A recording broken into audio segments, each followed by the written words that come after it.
rozprávka už začína? Ticho, ide.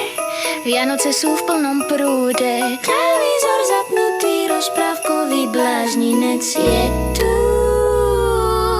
Topánka stojí pri schodoch, popoluška ju stratila v snehu. Nikto nevie, komu patrí, ale všetci vedia, že je jej. La la la la la.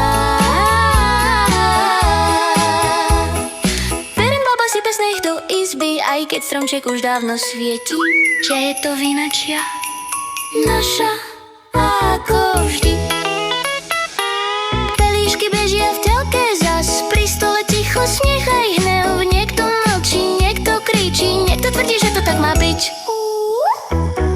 Šalát bojuje o prežitie, poháre cinknú, kapor mizne, poznáme to, aj tak pozeráme ďalej.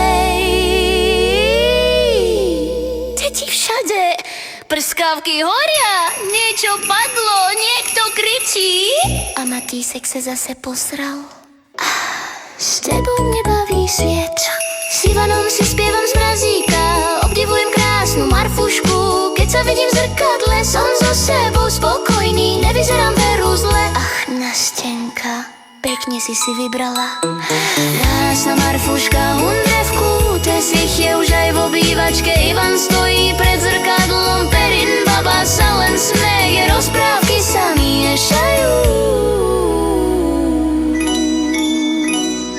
A my máme plné brúška, la la la.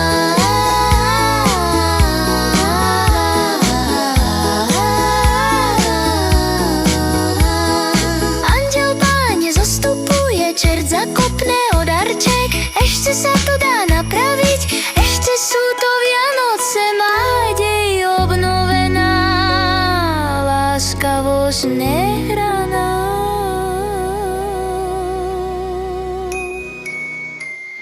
Grinch sa blíži potichu, chce nám Vianoce vziať preč.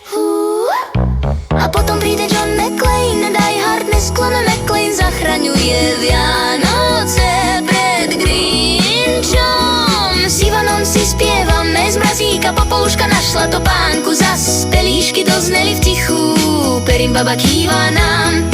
Keď sa vidím v zrkadle, som so sebou spokojný, nevyzerám veru zle, aspoň nie.